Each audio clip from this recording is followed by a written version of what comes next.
The gastrointestinal system. The human digestive system starts as the food enters the mouth. The mouth consists of several structures that perform the first step of digestion: the teeth, tongue, and palate, which helps for the mechanical digestion of food, divides the food into several hundred pieces.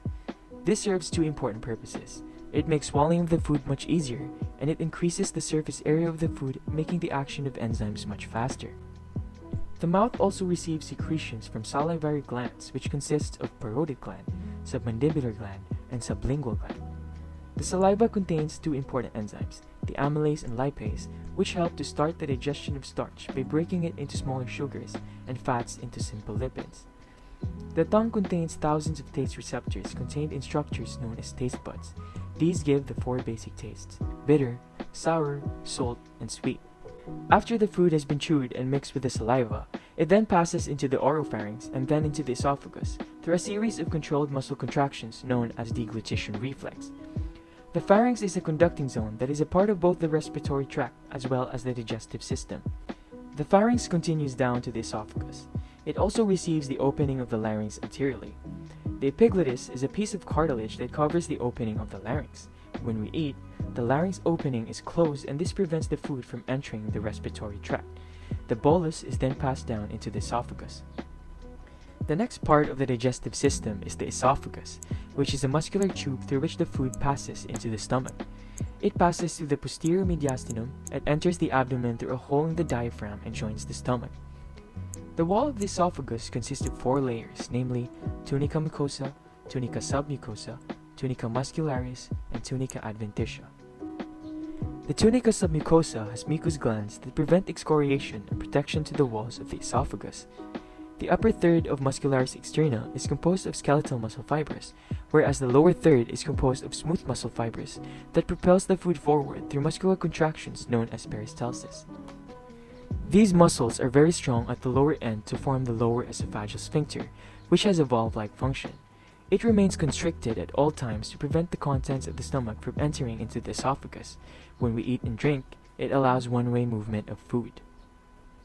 The next organ is the stomach, which is composed of four major parts: the cardia, fundus, body, and pylorus. The bolus passes through the cardia to enter the stomach. The layers of the stomach wall are tunica mucosa, tunica submucosa, tunica muscularis, and tunica serosa.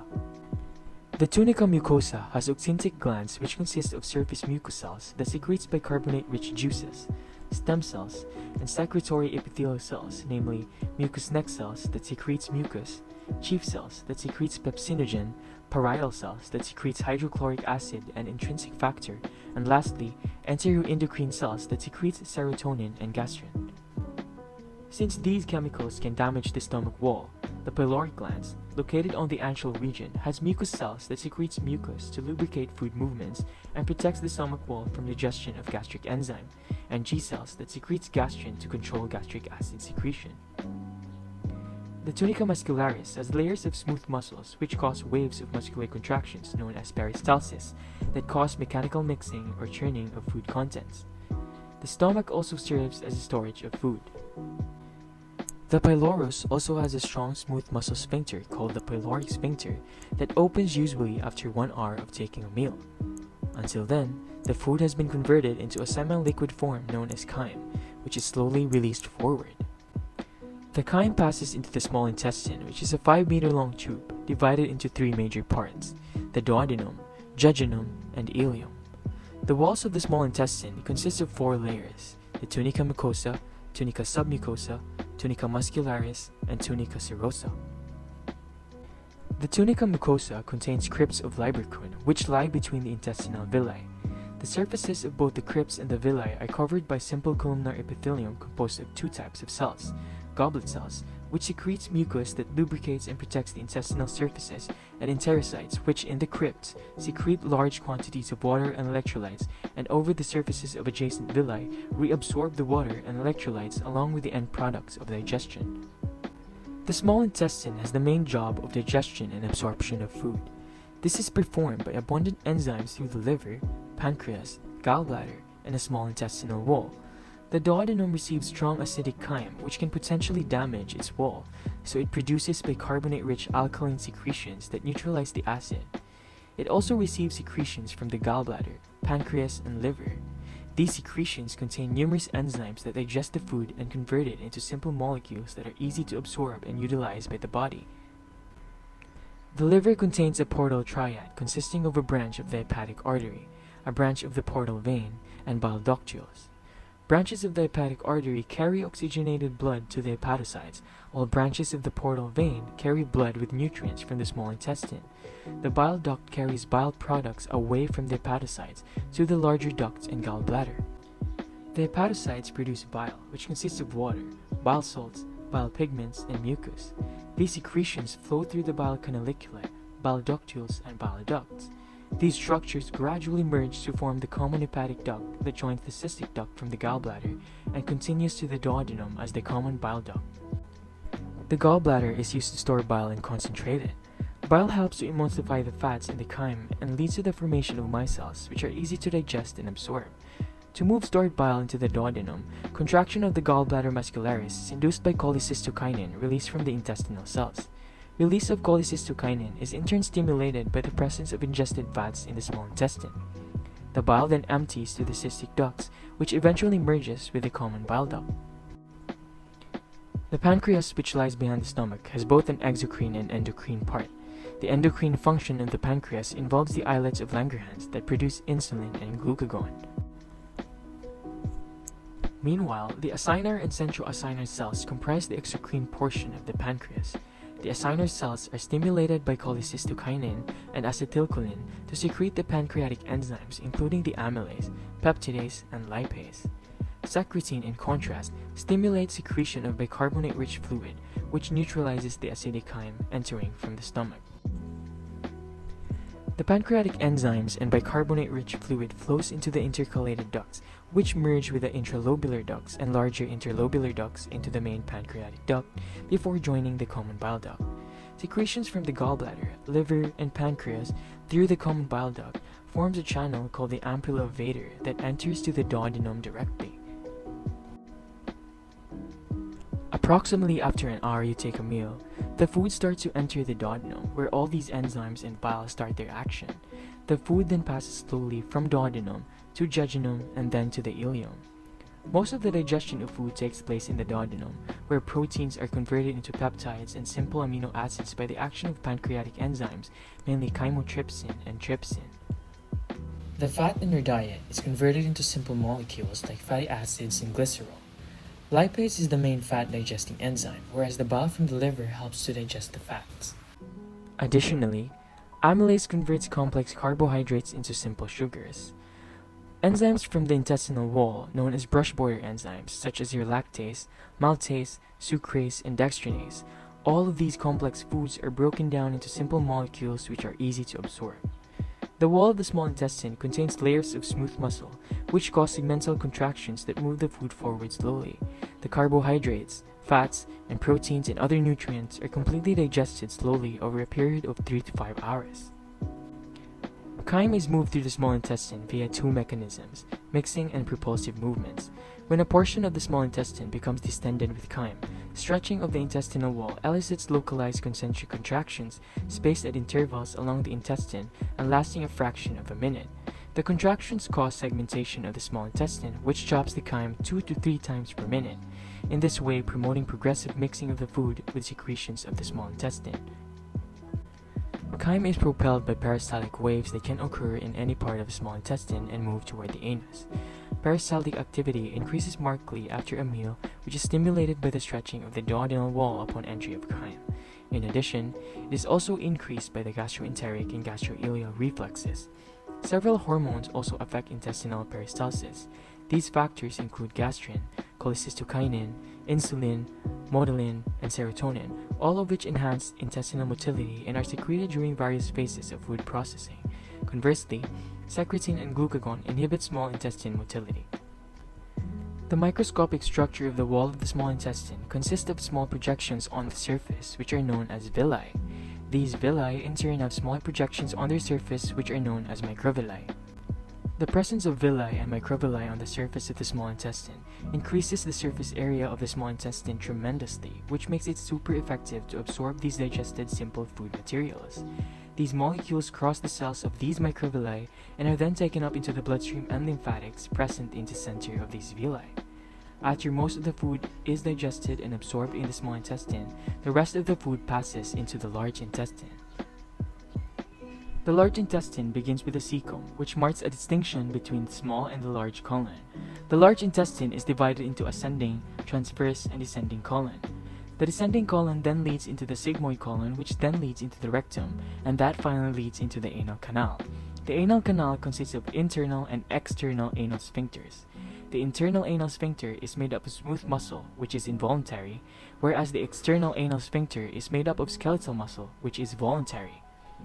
The wall of the large intestine, from cecum to rectum, consists of 4 layers, namely tunica mucosa, tunica submucosa, tunica muscularis, and tunica serosa. There is an abrupt change of the outermost layer of the anal canal from tunica serosa to tunica adventitia. The proximal half of the colon absorbs water and electrolytes from the chyme to form solid feces, while the distal half of the colon is for storage of fecal matter until it can be expelled by the anal canal. Because intense colon wall movements are not required for these functions, the movements are normally sluggish but have characteristics similar to those of the small intestine. Large circular constrictions occur in the large intestine, and at the same time, the longitudinal muscle of the colon, which is aggregated into 3 longitudinal strips called tinea coli, contracts.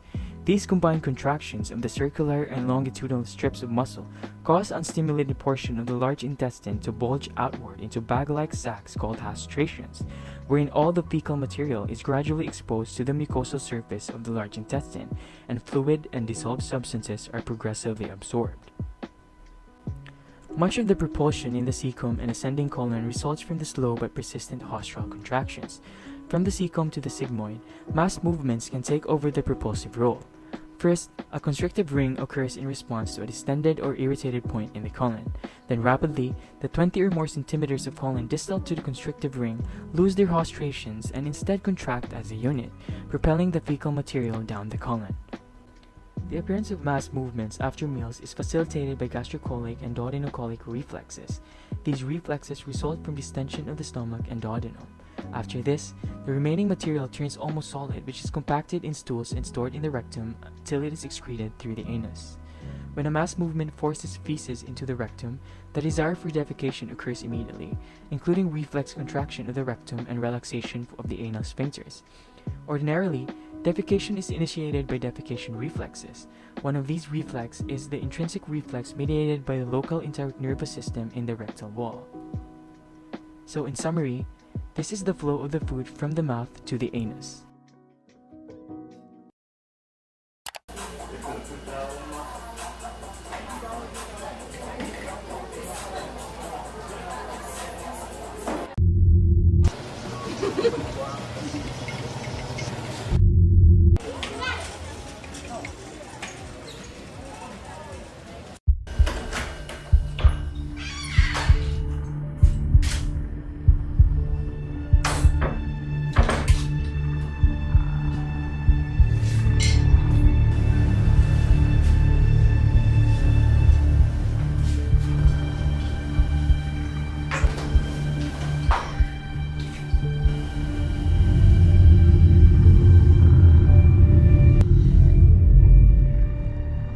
Jed!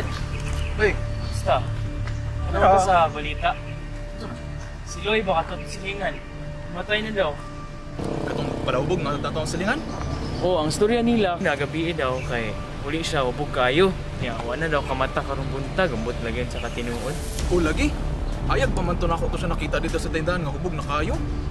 Ano sa managaling nung danan? Ano namatay man siya? Ambot kay ang storya nila, iurom daw. Ambot sa sad katinuod lagi mga storya lahi-lahi man. Pero namang ko kayo nadunggan pod nga kanang mga palahubog ba kay kakamatay yun na sila dili tungod sa urong pero tungod sa pancreatitis. Ah, mao ba?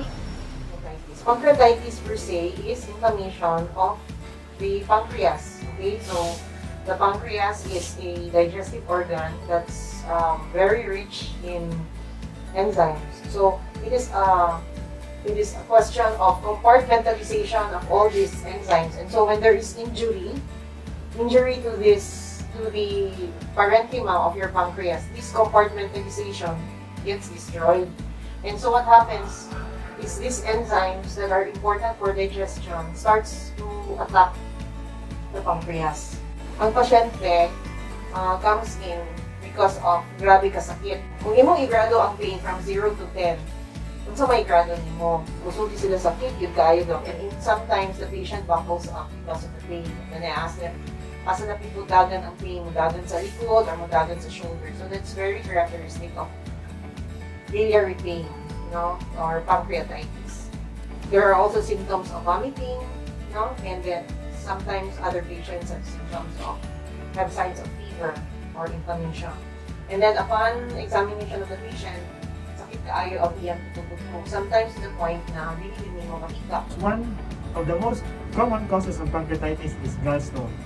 Other causes of pancreatitis is alcoholism, very common. So gallstone and alcoholism are the two common causes of pancreatitis. Other causes are familial hypertriglyceridemia, elevated triglycerides. Other problems, infection, like if you're an ascaris, goes inside your biliary tract, causes obstruction, can cause pancreatitis. Other metabolic disorders that are inherent to the pancreas. Alcohol itself is toxic to both pancreas and liver.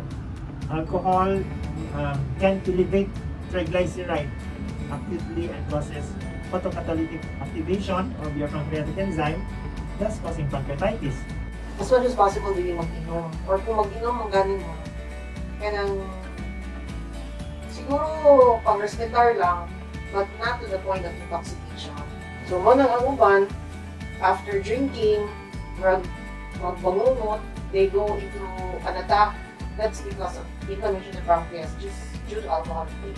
It's not that common, but it can happen. At the end of the day, we are the creators of our destiny. It's your choice and decision. We all have the time to change. And that change starts in you. Aron maprotektahan ang atong digestive tract ug malikayan ang mga seryosong sakit, atong likayan ang tambok nga pagkaon, likayan ang bisyo sama sa pag-inom og panigarilyo, magkaon og mas sustansyang pagkaon sama sa gulay ug prutas, apilan og saktong ehersisyo, ug pag-inom og daghang tubig.